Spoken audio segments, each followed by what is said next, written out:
Hello बच्चों, let's read this question and the question says that it is a fill in the blanks type question. The angle of elevation of the sun when the length of a shadow of a vertical pole is double to its height is dash.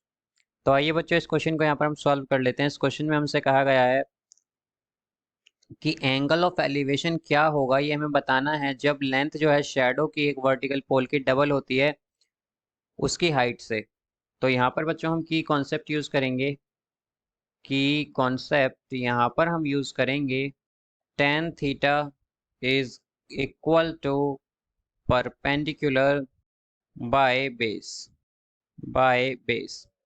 तो बच्चों यहाँ पर हम जानते हैं कि tan theta जो होता है वो इक्वल होता है परपेंडिकुलर बाय बेस के। इसे एज हम की कॉन्सेप्ट यूज़ करेंगे। तो यहाँ पर अगर हम देखें तो हमारे पास डायग्राम कुछ इस तरह का बनेगा कि हमारे पास एक पोल है। लेट सपोज कि ये हमारे पास एक पोल है, ये हमारे पास यहाँ पर बच्चों एक पोल है और हमसे कहा गया है कि हमें बताना है कि एंगल ऑफ एलिवेशन ऑफ सन क्या होगा, कि एंगल जो है सन के एलिवेशन का वो क्या होगा जब लेंथ जो है शैडो की एक वर्टिकल पोल से डबल होती है। तो यहाँ पर बच्चों जो हमारी लेंथ होगी शैडो की, सो यहाँ तक हमारी जो शैडो की लेंथ है वो डबल है बेसिकली। ये अगर हमारे पोल की लेंथ x है तो हमारे पास जो शैडो है वो 2x है बेसिकली। तो यहाँ पर ये बच्चों हमारे पास हो जाएगा इनके बीच का डिस्टेंस, और इसे अगर हम राइट एंगल मान लें, बिकॉज ये राइट एंगल है हम जानते हैं, तो ये ए बी एंड सी। अब यहाँ पर बच्चों हमें एंगल ऑफ एलिवेशन ऑफ सन बताना है। तो यहाँ पर बच्चों एंगल ऑफ एलिवेशन ऑफ सन होगा हमारे पास थीटा।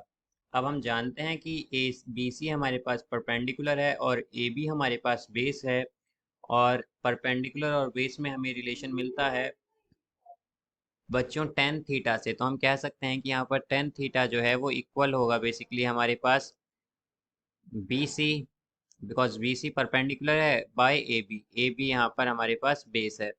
तो अगर हम देखें कि हमारे पास यहाँ पर जो बच्चों, तो बच्चों यहाँ पर बी सी है हमारे पास x और ए बी है हमारे पास 2x। तो ये आ जाएगा हमारे पास 1/2, और हम जानते हैं कि 1/2 होता है हमारे पास 0.5। तो हम कह सकते हैं कि हमारा जो एंगल होगा वो होगा tan इनवर्स 0.5। तो ये बच्चों यहाँ पर हमारे पास एंगल ऑफ एलिवेशन आएगा सन का। तो ये हमारे पास बच्चों एंगल ऑफ एलिवेशन ऑफ सन होगा यहाँ पर tan इनवर्स 0.5। तो ये एंगल आ जाएगा बच्चों। तो हमारे पास एंगल क्या होगा यहाँ पर tan inverse 0.5। I hope you understood it well. Best of luck. Thank you.